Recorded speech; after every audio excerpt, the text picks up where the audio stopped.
사무엘하 5장. 이스라엘 모든 지파가 헤브론에 이르러 다윗에게 나와 이르되 보소서 우리는 왕의 한 골육이니이다. 전에 곧 사울이 우리의 왕이 되었을 때에도 이스라엘을 거느려 출입하게 하신 분은 왕이시었고 여호와께서도 왕에게 말씀하시기를 네가 내 백성 이스라엘의 목자가 되며 네가 이스라엘의 주권자가 되리라 하셨나이다 하니라. 이에 이스라엘 모든 장로가 헤브론에 이르러 왕에게 다가오매 다윗 왕이 헤브론에서 여호와 앞에 그들과 언약을 맺음에 그들이 다윗에게 기름을 부어 이스라엘 왕으로 삼으니라. 다윗이 나이가 30세에 왕위에 올라 40년 동안 다스렸으되 헤브론에서 7년 6개월 동안 유다를 다스렸고 예루살렘에서 33년 동안 온 이스라엘과 유다를 다스렸더라. 왕과 그의 부하들이 예루살렘으로 가서 그 땅 주민 여부스 사람을 치려하매 그 사람들이 다윗에게 이르되 네가 결코 이리로 들어오지 못하리라. 맹인과 다리 저는 자라도 너를 물리치리라 하니 그들 생각에는 다윗이 이리로 들어오지 못하리라 함이나 다윗이 시온 산성을 빼앗았으니 이는 다윗 성이더라. 그날에 다윗이 이르기를 누구든지 여부스 사람을 치거든 물 깃는 데로 올라가서 다윗의 마음에 미워하는 다리 저는 사람과 맹인을 치라 하였으므로 속담이 되어 이르기를 맹인과 다리 저는 사람은 집에 들어오지 못하리라 하더라. 다윗이 그 산성에 살면서 다윗성이라 이름하고 다윗이 밀로에서부터 안으로 성을 둘러싸으니라. 만군의 하나님 여호와께서 함께 계시니 다윗이 점점 강성하여 가니라. 두로 왕 히람이 다윗에게 사절들과 백향목과 목수와 석수를 보내매 그들이 다윗을 위하여 집을 지으니 다윗이 여호와께서 자기를 세우사 이스라엘 왕으로 삼으신 것과 그의 백성 이스라엘을 위하여 그 나라를 높이신 것을 알았더라. 다윗이 헤브론에서 올라온 후에 예루살렘에서 처첩들을 더 두었으므로 아들과 딸들이 또 다윗에게서 나니 예루살렘에서 그에게서 난 자들의 이름은 삼무아와 소밥과 나단과 솔로몬과 이팔과 엘리수아와 네벡과 야비아와 엘리사마와 엘야다와 엘리벨렛이었더라. 이스라엘이 다윗에게 기름을 부어 이스라엘 왕으로 삼았다 함을 블레셋 사람들이 듣고 블레셋 사람들이 다윗을 찾으러 다 올라오매 다윗이 듣고 요새로 나가니라. 블레셋 사람들이 이미 이르러 르바임 골짜기에 가득한지라.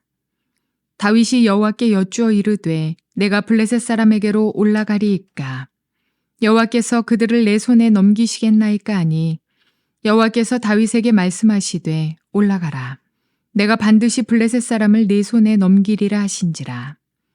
다윗이 바알 브라심에 이르러 거기서 그들을 치고 다윗이 말하되 여호와께서 물을 흩음같이 내 앞에서 내 대적을 흩으셨다 하므로 그곳 이름을 바알 브라심이라 부르니라. 거기서 블레셋 사람들이 그들의 우상을 버렸으므로 다윗과 그의 부하들이 치우니라. 블레셋 사람들이 다시 올라와서 르바임 골짜기에 가득한지라. 다윗이 여호와께 여쭈니 이르시되 올라가지 말고 그들 뒤로 돌아서 뽕나무 숲을 맞은편에서 그들을 기습하되 뽕나무 꼭대기에서 걸음 걷는 소리가 들리거든 곧 공격하라.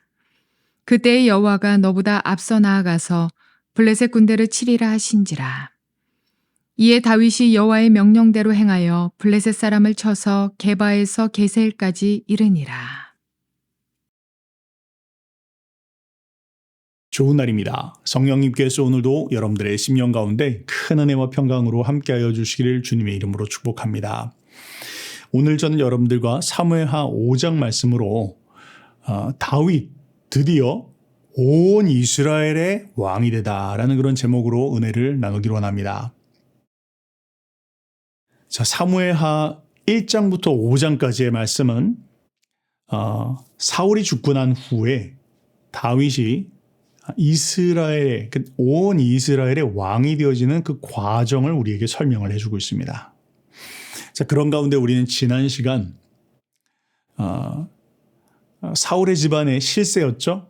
아브넬이 죽고 난 후에 아브넬만이 아니라 비록 허수아비 왕이긴 했지만 마지막 왕 이스보셋마저 자신의 수하의 손에 의해서 죽고 말았더라라는 이야기를 살펴보았습니다. 이로 말미암아 사울의 집안은 이제 종지부를 찍게 됩니다.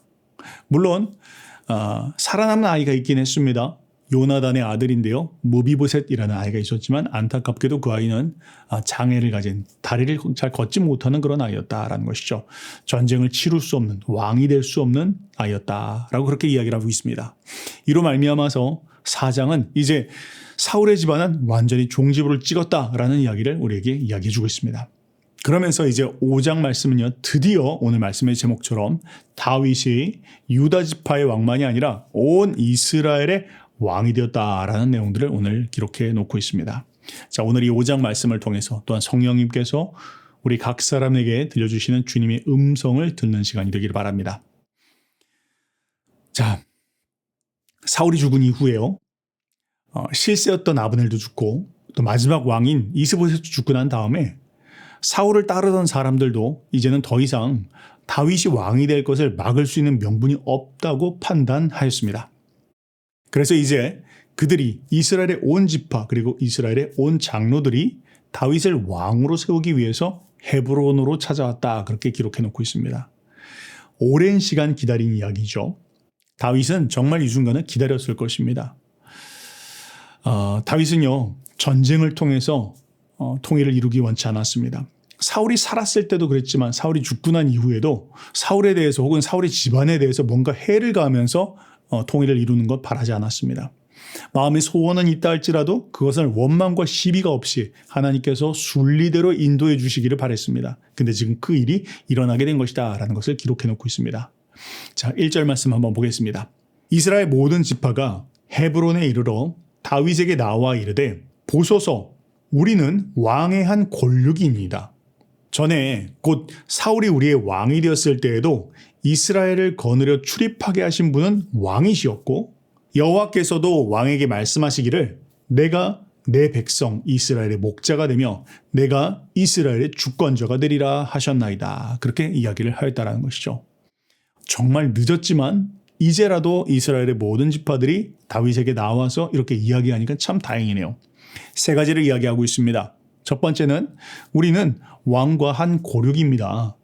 야곱과 아브라함과 야곱에 이은 같은 혈통이고 뿐만 아니라 한 여호와 하나님을 모시는 사람들 아닙니까? 그러니 우리를 받아주십시오. 그렇게 이야기하고 있고, 또한 이야기하기를 비록 사울이 왕이었지만 사울의 부대 가운데 우리가 함께 싸웠을 때 우리는 이미 당신을 보았습니다. 당신의 지도력이 정말로 특출하다는 것을, 당신의 지도자감이다라는 것을 우리는 확인하였습니다. 그렇게 지금 이야기를 하고 있습니다. 그리고 마지막 세 번째는 결정적으로 하나님께서 당신에게 이야기하지 않으셨습니까? 당신이 내 백성 이스라엘의 목자가 되며 이스라엘의 주권자가 될 것이다 라고 하나님이 말씀하신 거 우리가 알고 있습니다. 그렇게 이야기합니다. 근데 알고 있었는데 왜 이제야 나왔을까요? 네, 이전까지는 살만했겠죠. 나오지 않더라도 살만했을 것입니다. 근데 이제 더 이상 버틸 수 없는 상황이 되니까 하나님 앞에, 다윗 앞에 나오게 되었더라라고 지금 이야기를 하고 있습니다. 너무 늦은 이야기지만 그럼에도 불구하고 어쨌든 이때에 참 다윗이 바랬던 그 평화로운 모습으로 통일을 이룰 수 있게 되었다라는 것을 지금 기록을 해놓고 있는 것입니다. 자, 그러면서 이제 3절 말씀해 보니까 다윗에게 기름을 붓는 장면들을 기록해 놓고 있습니다. 이에 이스라엘 모든 장로가 헤브론에 이르러 왕에게 나오매 다윗 왕이 헤브론에서 여호와 앞에 그들과 언약을 맺음에 그들이 다윗에게 기름을 부어 이스라엘 왕으로 삼으니라, 이렇게 말하고 있습니다. 자, 이때 나이가 몇 살인 줄 아십니까? 37입니다. 자, 다윗은요 30세 때 유다 지파의 왕이 되었어요. 그래서 7년 6개월 동안 헤브론에서 유다 지파의 왕으로서 사역을 하다가 이제 37살이 되었을 때 드디어 온 이스라엘의 왕이 되었다는 것이죠. 이때 나이가 37인데 여러분, 학자들은 이렇게 이야기합니다. 다윗이 골리앗과 싸웠을 때 나이가 한 18세, 19세 정도가 되어진다, 그렇게 이야기합니다. 그러면 18세, 19세부터 37까지 대략 몇 년 정도의 시간이 흘렀죠? 네, 약 한 20년의 시간이 흘렀습니다. 그러니까 다른 말로 말하면 다윗에게 있어서 왕으로 준비되어지는 시간 혹은 광야의 연단의 시간이 20년이 걸렸다는 것입니다. 엄청 긴 시간이죠. 하나님께서 다윗을 준비시키는 시간이 무려 20년이라는 시간을 통해서 다윗을 하나님께서 연단하시고 준비하셨다는 것입니다. 여러분, 이것은 우리에게 여러 가지 의미를 가져다 줍니다. 자, 다윗에게 왜 이런 20년이란 시간 동안에 이 광야의 훈련이 필요했었을까요? 첫 번째, 다윗 스스로에게 굉장히 중요한 시간이었습니다.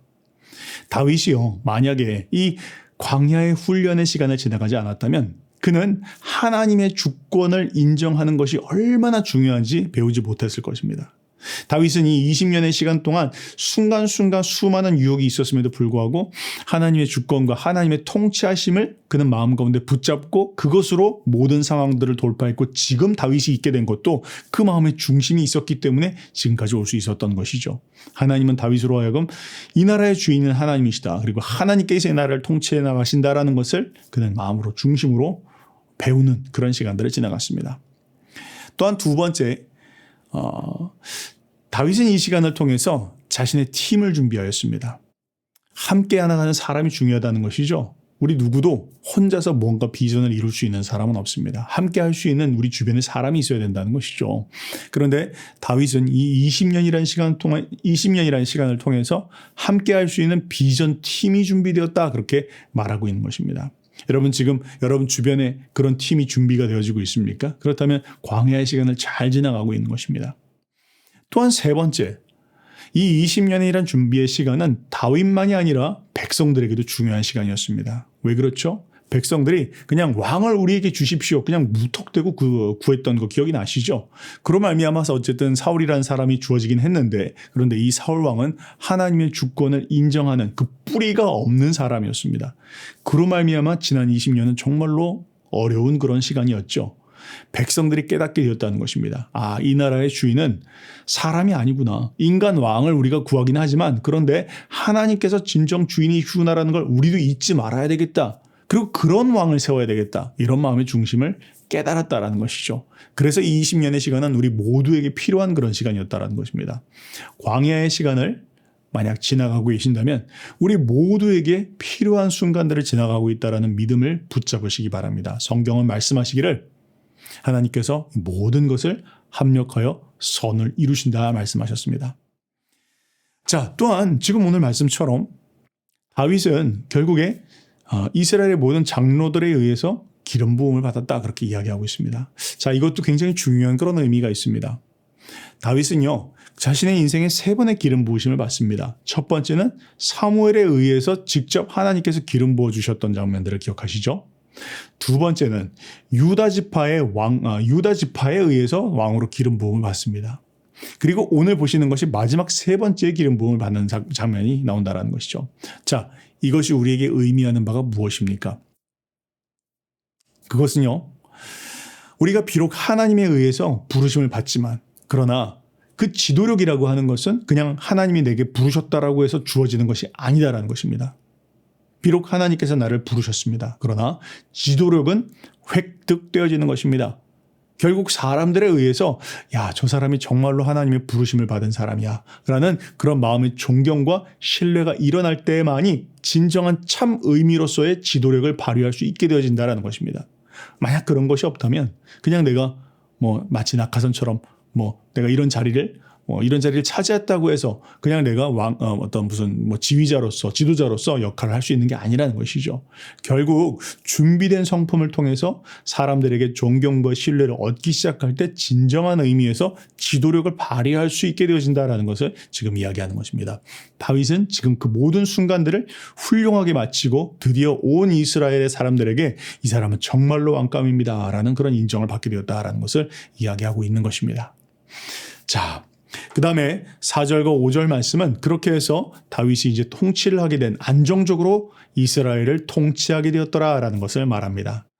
다윗이 나이가 30세의 왕위에 올라 40년 동안을 다스렸을 때 헤브론에서 7년 6개월 동안 유다를 다스렸고 예루살렘에서 33년 동안 온 이스라엘과 유다를 다스렸더라. 그렇게 해서 결국에 30살 때 왕이 되어서 40년을 동안을 그가 왕으로서 활동을 하고 이제 70세가 되었을 때 솔로몬에게 왕권을 넘겨주고 죽게 되었더라. 이렇게 성경은 이야기하고 있습니다.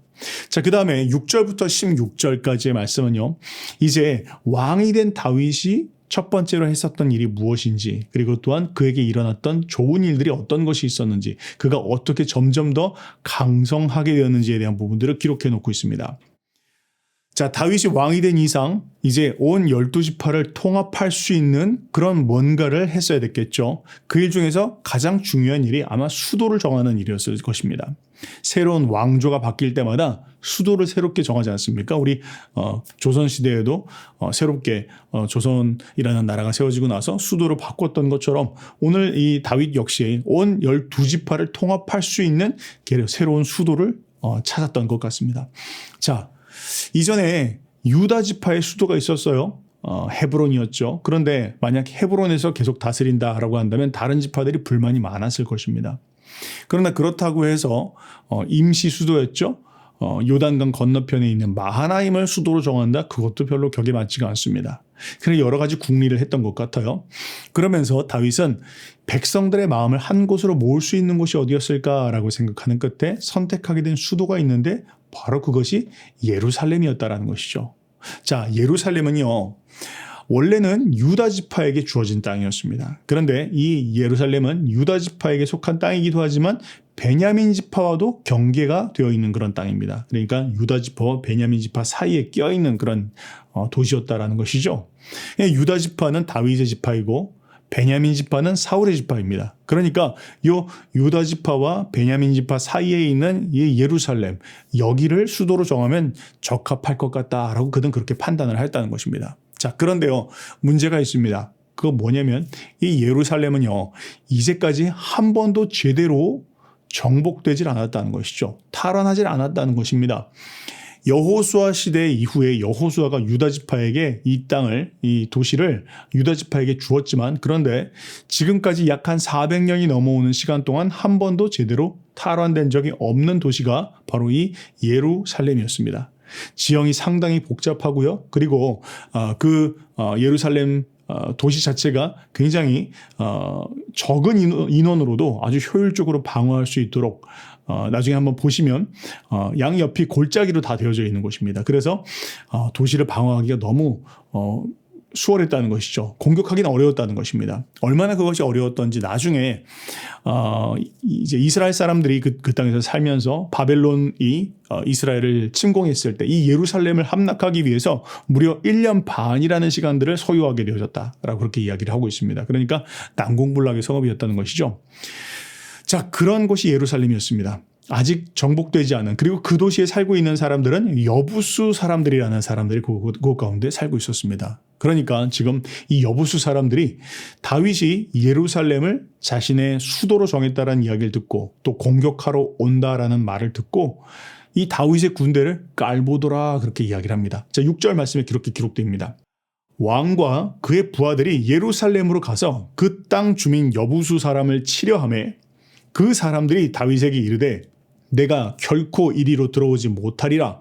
맹인과 다리 저는 자라도 너를 물리치리라 하니 그들의 생각에는 다윗이 이리로 들어오지 못하리라 함이다. 그렇게 이야기하고 있습니다. 뭘 말하는 것입니까? 다윗이 예루살렘 성을 침공한다고 소경이라 할지라도 절뚝발이가 지킨다고 할지라도 저 다윗의 군대는 우리가 충분히 이길 수 있어. 그렇게 하면서 호언장담했다라는 것이죠. 그런데 그 성을 다윗이 탈환을 하였더라. 7절을 그렇게 말합니다. 그리고 그 상을 이름하여 다윗성이다. 그렇게 이름을 바꿨다라는 것이죠.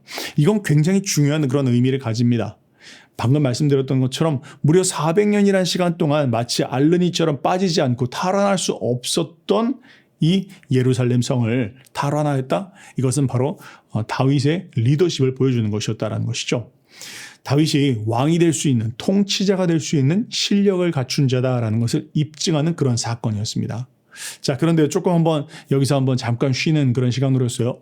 어떻게 이 시온성을 정복하게 됐는지 그게 조금 미스테리입니다. 저도 이렇게 자료를 찾아보면서 다윗이 어떻게 이 어려운 예루살렘 성을 함락할 수 있었을까, 탈환할 수 있었을까, 그걸 한번 찾아봤는데요.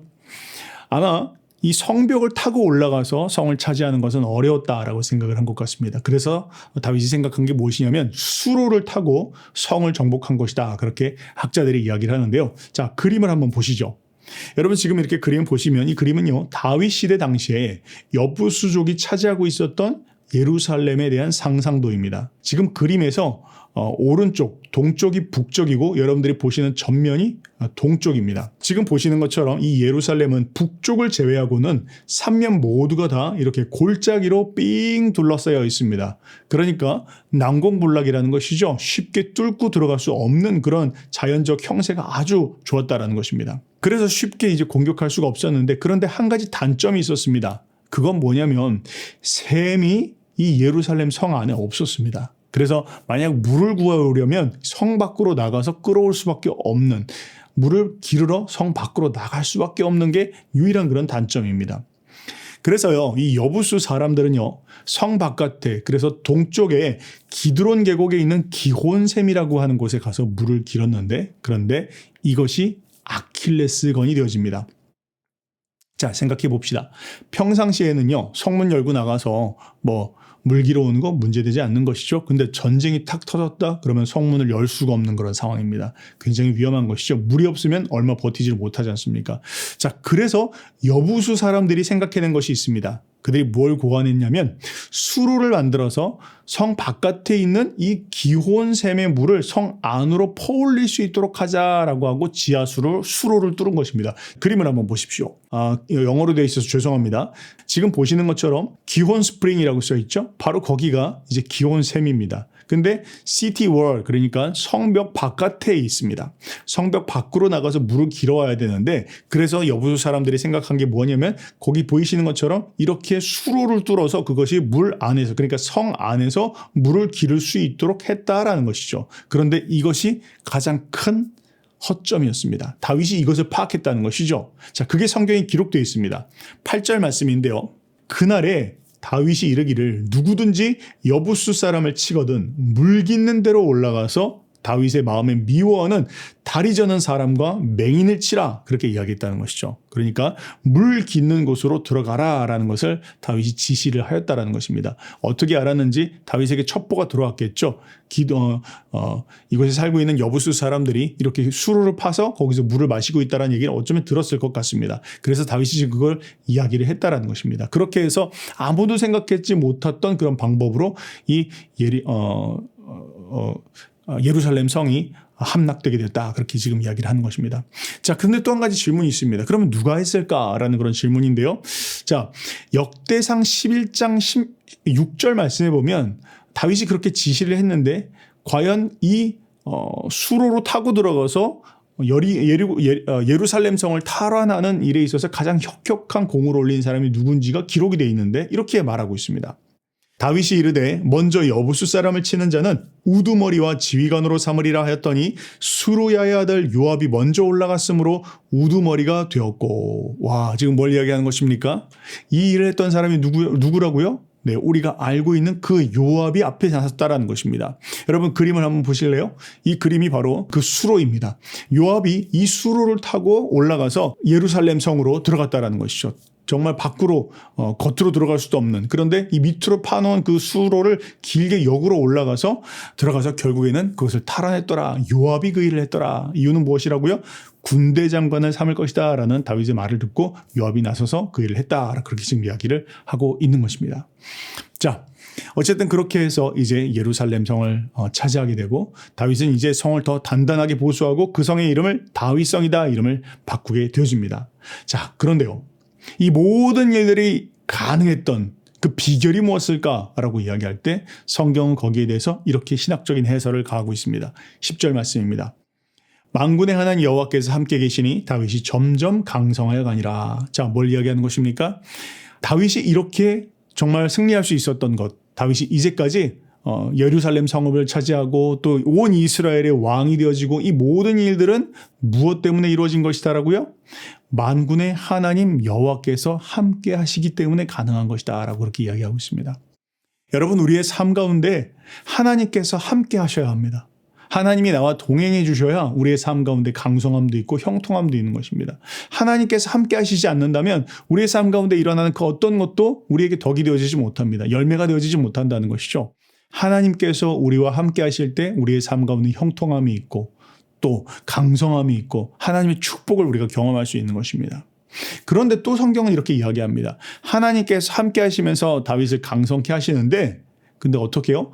점점 강성하게 하신다는 겁니다. 하루아침에 모든 축복을 다 부어주시지 않았다는 겁니다. 여러분, 우리는 종종 그렇게 생각하죠. 왜 하나님 당장에 내 기도를 들어주시지 않습니까? 왜 당장 어떤 축복을 부어주시지 않습니까? 그렇지 않다는 겁니다. 하나님은 우리에게 축복해 주십니다. 그런데요, 언제요? 감당할 수 있는 만큼. 그래서 감당할 수 있는 그릇을 먼저 준비하시고, 그리고 점점 우리의 삶 가운데 축복을 주신다는 겁니다. 왜 하나님의 축복이 빨리 주어지지 않느냐, 그렇게 불평하지 말고 내가 하나님의 축복을 받을 수 있는 그릇으로 준비가 되고 있는지 그렇게 여러분 한번 돌아보시기 바랍니다. 그때 하나님께서 점점 부어주시는 축복을 경험할 수 있게 되어진다는 것이죠. 자, 그런 가운데에서 이제 11절과 12절 말씀은요, 다윗이 온 이스라엘을 통일하고 나니까 국제적인 위상도 달라지게 되었다, 그렇게 이야기합니다. 뭘 말하는 것이죠? 다윗이 이제 정말로 하나님께서 다스리시는 이스라엘 나라를 세우고 나니까, 이스라엘을 통일하고 나니까 온 주변에 있는 나라들도 다윗의 나라를 보면서 눈을 돌리기 시작했다, 라고 이렇게 이야기하고 있는 것입니다. 사실 정말 이건 굉장히 중요한 이야기입니다. 어떤 의미에서요? 이스라엘은 무엇으로 부름받은 나라입니까? 제사장 나라로 부름받은 나라입니다. 다른 말로 이야기하면 하나님께서 통치하시고 다스리는 나라가 바로 이런 나라다라는 것을 보여주기 위해서 마치 모델처럼, 샘플처럼 만드신 나라가 이스라엘입니다. 그런데 이제까지 한 번도 이런 일이 없었어요. 그런데 지금 드디어 그런 일이 벌어지는 것입니다. 하나님께서 통치하시는 나라, 내가 비록 다윗으로서 이 나라의 인간 왕이지만 이 나라에는 하나님께서 통치하시는 나라야 라는 것을 그가 선포하면서 세워나가기 시작하자 진정 하나님께서 출애굽기 19장에 말씀하셨던, 그 약속하셨던 그 축복이 지금 성취되어지는 것입니다. 많은 주변에 있는 나라가 이스라엘을 보면서 하나님 앞에 나오기 시작하였더라 라는 걸 지금 이야기하고 있는 것입니다. 자, 이웃나라 두로 왕 히람이 사절단을 보냅니다. 그리고 다윗을 위해서 궁을 지어줍니다. 11절 말씀입니다. 두로 왕 히람이 다윗에게 사절들과 백향목과 목수와 석수를 보내매 그들이 다윗을 위하여 집을 지었더라, 그렇게 이야기하고 있는 것입니다. 자, 두로는 대단한 나라입니다. 상업 국가이고요. 그리고 교역에 있어서 굉장히 활발한 그런 나라였습니다. 근데 그런 나라가 지금 이스라엘 보면서 위상이 달라졌다는 것이죠. 존경하기 시작했고 그 나라에게 궁을 지어줬다, 그렇게 지금 이야기합니다. 자, 그런데요, 12절의 말씀이 굉장히 중요한 말씀입니다. 자, 12절 말씀은 이렇게 말합니다. 다윗이 여호와께서 자기를 세우사 이스라엘 왕으로 삼으신 것과 그의 백성 이스라엘을 위하여 그 나라를 높이신 것을 알았더라. 자, 이 말씀이 굉장히 중요한 말씀입니다. 뭐라고요? 다윗은요, 자기를 세우신 것, 그래서 자기를 세워서 이스라엘의 왕으로 삼으신 게 누구요? 여호와께서 그 일을 하셨다라는 것을 그가 알았다는 겁니다. 내가 잘나서 왕이 된 게 아니라는 거예요. 내가 지금 이스라엘의 왕으로 된 것은, 나를 하나님께서 이스라엘 왕으로 세우신 것은 여호와께서 하신 것이다. 내가 어떤 나의 실력으로 지금 이 자리에 온 게 아니다. 하나님께서 나를 지금 이 자리에 세운 것이다라는 것을 알았다는 거예요. 그리고 또 이야기하기를 그의 백성 이스라엘을 위하여 이 나라를 높이신 것을 알았더라. 하나님께서 이 나라를 높이신 것은 나를 위해서 지금 나를 내 나라, 내가 소유한 나라, 내가 다스리는 나라, 그런 나라 주기 위해서가 아니라 이 백성들을 잘 섬기라고, 이 백성들을 위해서 나를 하나님께서 이 왕으로 세우셨구나라는 걸 그가 깨달았다, 알았다라는 걸 지금 이야기하는 것입니다. 여러분, 이게 굉장히 중요한 것입니다. 왜 중요합니까? 다윗이 지금 이렇게 깨달았다라는 것은 다른 말로 이야기하면 다윗이 하나님 앞에 겸손했다라는 거예요. 그런데 우리 모두가 겸손할 수 있죠. 근데 우리가 종종 언제 겸손하죠? 우리는 대부분 일이 안 될 때 겸손합니다. 일이 안 되고 뭐가 망하고 사업이 망하고 혹은 무슨 병들고 이럴 때 우리가 굉장히 겸손해지죠. 근데 지금은 다윗이 언제 겸손해지고 있습니까? 다윗이 자기가 높아질 때 지금 겸손하고 있어요. 하나님께서 다윗을 한참 높이시고 있습니다. 오늘 방금 여러분들 읽었던 이 5장 말씀부터 다윗이 정말로 수직 상승하기 시작하는데요. 지금 다윗은 하나님께서 그를 한참 높이시고 있는 가운데에서 그의 마음을 겸손케 했다는 것입니다. 이게 정말로 어려운 점이죠. 우리는 보통 일이 안 될 때야, 정말 사람들 다 포기하고 막 진짜 안 되고 이런 순간에 그때 하나님 앞에 나가서 엎드리는데, 다윗은 한참 정말 내가 어디로 올라가는지도 모를 정도로 정말 하나님께서 그를 수직 상승시켜주고 있는 그 순간, 하나님이 지금 이 모든 것을 하시는 건 하나님이 하시는 것이다. 내가 잘나서 높이 올라가는 게 아니고 하나님께서 내 나라 만들어주시기 위해서 올라가는 게 아니라 백성들 섬기라고 해주신 것이다. 그것을 높이 올라가는 순간 가운데 기억했다는 것이죠. 저는 이것이 참 중요하다고 봅니다. 우리의 삶 가운데 하나님이 우리를 정말 축복해 주실 때 이렇게 마음을 겸손하게 하는 사람들 얼마나 많을지 모르겠습니다. 근데 우리가 그것을 기억해야 된다는 것이죠. 그러면서 또한 다윗은 하나님께서 이 나라의 왕이시다라는 것을 인정하고 있습니다. 뭐요? 하나님이 지금 이 일을 하셨다라는 것이죠. 여호와께서 나를 왕으로 세우셨고 여호와께서 이 나라의 백성들을 섬기라고 지금 이 모든 걸 하고 계신다. 그러니까 이 나라를 진짜 다스리시고 통치하시는 분은 하나님이시다. 그걸 다윗이 진짜 잘 되고 있을 때 기억했다라는 것입니다. 이게 정말로 다윗의 정말 특별한 그런 점이다라는 것입니다. 우리의 삶 속에서 하나님이 우리를 높이시고 잘 되게 하실 때 그때 하나님 앞에 엎드릴 수 있는 그런 우리가 되어야 될 것입니다. 그때 하나님의 축복이 멈추지 않고 계속 우리의 삶 가운데 이어진다라는 것이죠. 자, 13절과 16절 말씀은 이제 다윗이 헤브론에서 올라온 이후에 예루살렘에서도 많은 아이들을 낳았더라, 자녀들을 낳았더라 이렇게 이야기하고 있습니다. 이전에 잠깐 언급했던 거 그냥 똑같은 그런 내용입니다. 헤브론에서뿐만 아니라 예루살렘에서도 아이를 많이 낳았다 그렇게 이야기하고 있죠. 근데 이것은 지난번 말씀처럼 장점도 있고 단점도 있습니다. 장점은 그의 권세가 점점 더 강해지고 있다는 걸 보여주고 있지만 그러나 또한 거기에 죄악의 씨앗이 있다는 것이죠. 오늘 말씀에 14절에 보니까 솔로몬의 이름이 지금 들어가 있습니다. 그러니까 이거 앞으로 문제의 씨앗이 되어질 수 있다. 밧세바의 아들이죠. 자, 그런 이야기가 또한 여기 지금 기록이 되어져 있습니다. 자, 그 다음에 이제 17절부터 25절까지의 말씀은요. 다윗이 왕이 되어지고 나자 강성해지고 나자 전쟁을 치룬 이야기들을 기록해 놓고 있습니다. 두 번의 전쟁을 치렀는데요. 17절 말씀 한번 읽어보겠습니다. 이스라엘이 다윗에게 기름 부어 이스라엘 왕으로 삼았다 함을 블레셋 사람들이 듣고 블레셋 사람들이 다윗을 찾으러 다 올라오매 다윗이 듣고 요새로 나가니라. 자, 블레셋 사람들 가만히 있을 수 없었겠죠. 이웃나라 이스라엘이 지금 잘 되고 있다는 이야기를 들으니까 블레셋 사람들이 전쟁을 치르기 위해서 올라왔다는 것입니다. 자, 18절에 블레셋 사람들이 이미 이르러 르바임 골짜기에 가득한지라. 다윗이 여호와께 여쭈어 이르되. 자, 지금 뭐라고 있습니까? 다윗이 지금 여쭙고 있습니다. 하나님 앞에 엎드리고 있습니다. 여러분, 다윗이 지금 여기 엎드리는 거 이거 굉장히 중요한 것이죠. 다윗은요, 광야의 시간에 지금 이 훈련을 너무 잘 받았다는 걸 보여주고 있어요. 이게 다 광야의 연단의 결과입니다. 다윗이요, 시글락에서 하나님 앞에 묻지도 않고 블레셋에 들어갔다가 당했던 그 어려운 시간들을 기억하면서 그 시간을 기억해야 돼. 항상 하나님 앞에 여쭈어야 돼. 물어야 돼. 지금 그걸 기억해내고 있는 것입니다. 그러면서 이르되 내가 블레셋 사람에게로 올라가리까? 여호와께서 그들을 내 손에 넘기시겠나이까 하니 여호와께서 다윗에게 말씀하시되 올라가라. 내가 반드시 블레셋 사람을 내 손에 넘기리라 하신지라. 다윗이 바알브라심에 이르러 거기서 그들을 치고 다윗이 말하되 여호와께서 물을 흩으심 같이 내 앞에서 내 대적을 흩으셨다 하므로 그곳 이름을 바알브라심이라 부르니라 그렇게 이야기합니다. 자, 그런데요, 이야기가 더 놀라운 이야기가 나옵니다. 22절에요. 블레셋 사람들이 다시 올라와 르바임 골짜기에 가득한지라. 자, 여러분, 아까 18절에서도 르바임 골짜기인데요. 22절도 똑같은 르바임 골짜기입니다. 뭘 이야기하는 거예요? 장소가 바뀌지 않았다는 것입니다. 자기가 전쟁에서 이겼던 그 장소에 블레셋 사람들이 또다시 올라왔다는 거예요. 그럼 보통 어떻게 해야 될까요? 그냥 했던 대로 혹은 습관대로 혹은 그 경험대로 싸웠겠죠. 그런데 다윗은 정말로 광야를 지나갔습니다. 자, 23절 볼까요? 다윗이 여호와께 여쭈니. 자, 뭘 말하는 것입니까? 다윗이 다시 물어봤다는 거예요. 두 번 물어볼 필요 없지 않습니까? 그냥 당연한 것이겠지. 하나님 이전에도 말씀하셨잖아요. 그렇지 않았다라는 겁니다. 같은 상황, 같은 일이라 할지라도 그는 계속해서 하나님 앞에 나아가 묻고 있더라. 광야의 연단을 통해서 모든 순간 가운데 한 걸음 한 걸음 주님 앞에 물으며 나가는 다윗의 모습을 보여주고 있는 것입니다. 이르시되 올라가지 말고 그들 뒤로 돌아서 뽕나무 숲을 맞은편에서 그들을 기습하되 뽕나무 꼭대기에서 걸음 걷는 소리가 들리거든 곧 공격하라. 그때 여호와가 너보다 앞서 나가 블레셋 군대를 치리라 하신지라. 자, 뭘 말하는 것입니까? 하나님의 응답을 한번 들어보십시오. 만약에 다윗이 이전처럼 나갔다면 싸워서 졌다는 것이죠. 이길 수 없었다는 거예요. 하나님이 지금 다른 전략을 말씀하시지 않습니까? 만약 다윗은 경험대로 습관대로 나갔다면 실패했을 것입니다. 그런데 다윗은 하나님 앞에 물었고 하나님은 이번에 다른 전략을 말씀하심으로 그에게 확실한 승리를 보장해 주셨더라라는 것을 지금 이야기하고 있는 것입니다. 자, 이것이 바로 다윗의 성공의 비결입니다. 여러분, 오늘 다윗의 이야기를 돌아보면서 어떤 은혜를 받으시고 또 어떤 교훈을 얻으셨습니까?